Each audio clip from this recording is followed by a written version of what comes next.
Kurdistan جو سورج اور آگ کی سرزمین ہے اور ہزاروں سالوں سے مختلف فرقوں اور مذاہب کے انبیاء اکرام کا گھر رہا ہے۔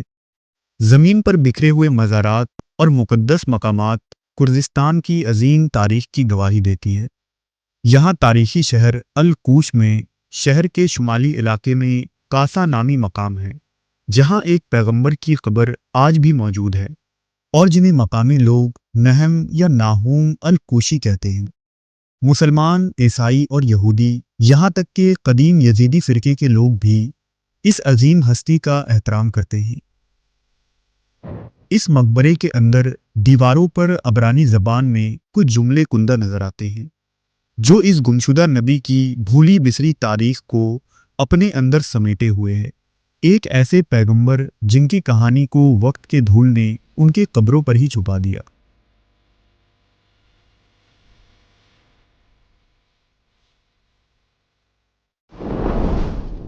دنیا کی تاریخ گواہ ہے کہ بڑی سے بڑی حکومت نے اپنے عروج کے بعد زوال دیکھا۔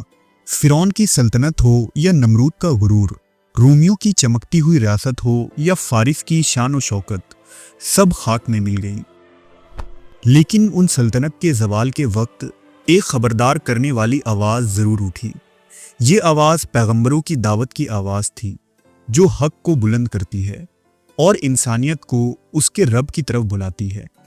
لیکن لوگوں کی اکثریت نے ان پیغمبروں کو جھٹلایا اور انکار کیا اور ظلم کو ترجیح دی۔ نتیجے میں زوال، تباہی اور قہر اتری، اور وہ ریاستیں آج نشان عبرت بن گئیں۔ انہی پیغمبروں میں ایک نام حضرت ناہوم علیہ السلام کا ہے، جنہوں نے ظلم و جبر میں ڈوبی ہوئی نینوا کی سلطنت کو خبردار کیا تھا۔ انہوں نے تاریخ کے اس عظیم سلطنت کے زوال کی پیشن گوئی کی اور لوگوں کو اللہ کا پیغام سنایا۔ حضرت ناہوم علیہ السلام کا شمار بنی اسرائیل کے مائنر پروفٹس میں ہوتا ہے۔ حضرت ناہوم کا تعلق قبیلہ شمون سے تھا اور آپ عراق کے علاقے الکوس میں 700 قبل از مسیح میں پیدا ہوئے تھے، جو آج عراق کے شہر موصل سے 1 میل کے فاصلے پر موجود ہے۔ اس وقت یہ علاقہ عظیم اشوری سلطنت کا حصہ تھا، جس کا دارالحکومت نینوا شہر تھا۔ نینوا وہی شہر ہے جہاں اللہ نے حضرت یونس علیہ السلام کو نبی بنا کر بھیجا، اور حضرت یونس کے کچھ عرصے بعد ہی ناہوم علیہ السلام کی پیدائش ہوئی تھی۔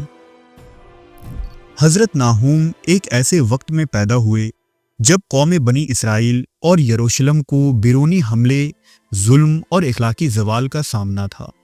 لیکن حضرت ناہوم کا خاندان انبیاء اکرام کے تعلیمات کی پیروی کرنے والے تھے، چنانچہ آپ کو بچپن سے ہی توحید، عدل اور صداقت کی تربیت ملی۔ بچپن میں ہی ناہوم جب نینوا اور اشوری حکومت کے مظالم کی کہانیاں سنتے تو ان کے دل میں انصاف، حق اور سچائی کی تڑپ پیدا ہوتی۔ ناہوم نام کا مطلب ہی عبرانی زبان میں تسلی یا راحت ہے، اس لیے آپ کی طبیعت میں شروع سے ہی نرمی اور تسلی دینے والا انداز تھا۔ روایتوں کے مطابق حضرت ناہوم پر ایک صحیفہ نازل ہوئی تھی۔ آج یہ جدید بائبل کا حصہ ہے، جسے کتاب ناہوم کہتے ہیں۔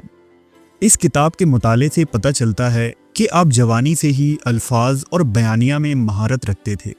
ان کا انداز انتہائی پرزور، شاعرانہ اور جذبات سے بھرپور تھا، اور آپ ایک ماہر خطیب تھے۔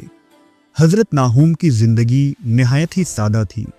آپ چرواہے تھے اور جوانی تک اسی پیشے سے وابستہ رہے، مگر جب آپ پر وحی نازل ہوئی تو آپ مکمل طور پر اللہ کے پیغام کی تبلیغ میں مشغول ہو گئے۔ ناہوم نبی کے زمانے میں عظیم سلطنت اشوریہ میں بادشاہ اشور بنی پال کی حکومت تھی، اور اسیریا کی سلطنت عروج پر تھا۔ یہ ریاست اپنے ظلم کی وجہ سے جانی جاتی تھی۔ اشوریہ نے نہ صرف ملکوں کو فتح کیا بلکہ فتح کیے ہوئے علاقوں میں خوب تباہی مچائی، شہروں کو جلایا اور قیدیوں کو سولی پر چڑھایا۔ لہٰذا اس ظالم حکومت کے خلاف ڈر سنانے کے لیے خداوند نے ناہوم نبی کو مبعوث کیا، جنہیں اشوریہ کے شہر نینوا کی طرف بھیجا گیا۔ حضرت ناہوم کا پیغام محض نینوا کی تباہی کے بارے میں نہیں تھا، یہ خدا کے بندوں کا خدا سے وفاداری کے متعلق بھی تھا، اور آخری زمانے کے متعلق بھی۔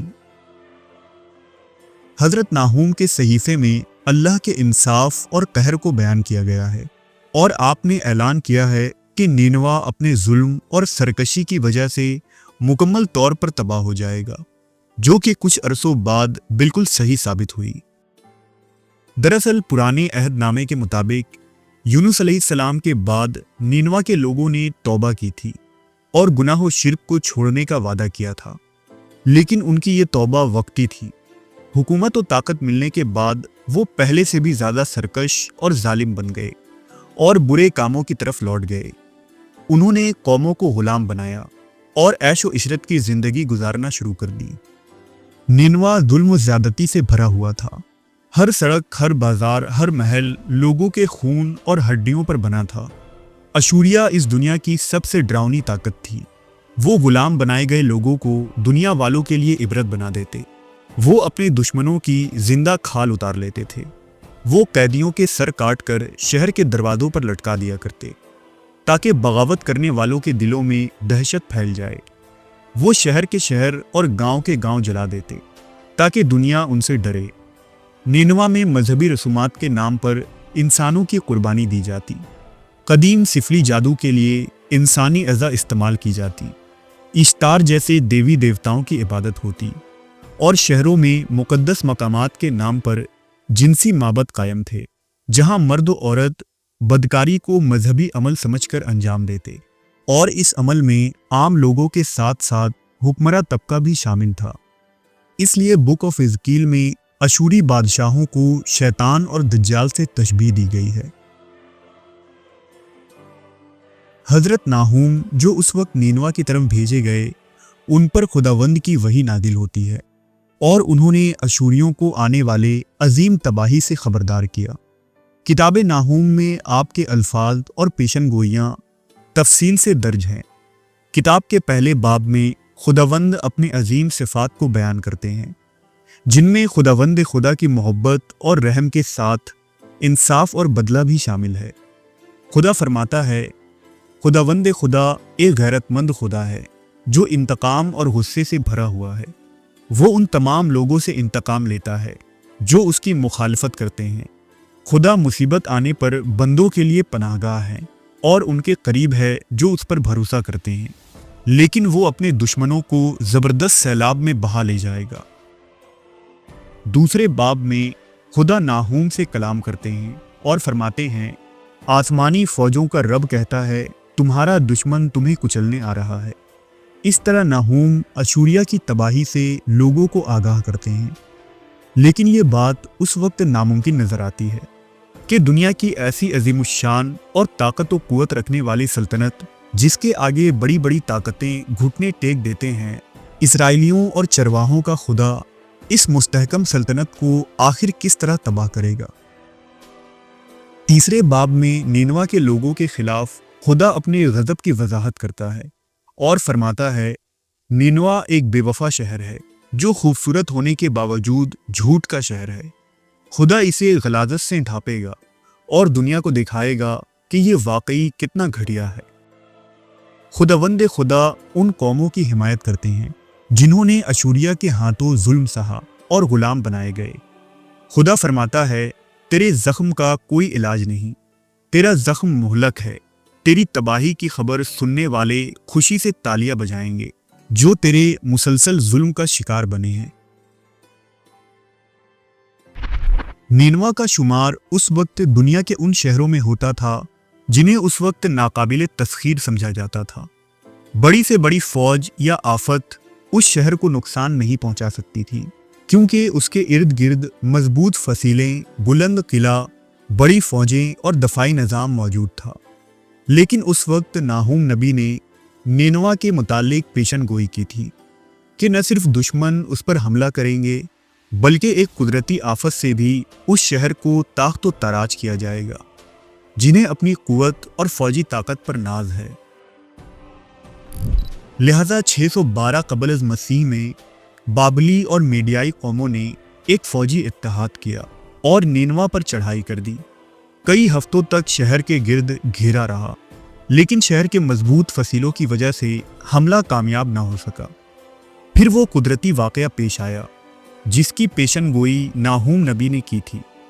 دریائے دجلہ میں سیلاب کا پانی ابل پڑا اور پانی کی بڑی بڑی لہریں شہر کی طرف آنے لگی، جس سے شہر کی دیواریں کمزور ہو گئی اور آخر کار شمالی دیوار گرنے کے بعد دشمن فوج شہر میں داخل ہو گئے۔ انہوں نے نینوا میں بدترین قتل عام کیا، شاہی محلات کو آگ لگا دی، ہزاروں لوگوں کو ذبح کر دیا اور شہر کو مکمل طور پر جلا کر راکھ کر دیا گیا۔ یہ تباہی اتنی شدید تھی کہ نینوا کئی صدیوں تک مٹی میں دفن رہا اور لوگ اس عظیم سلطنت کو ہی بھول گئے جس کا ڈنکا کبھی پوری دنیا میں بجتا تھا۔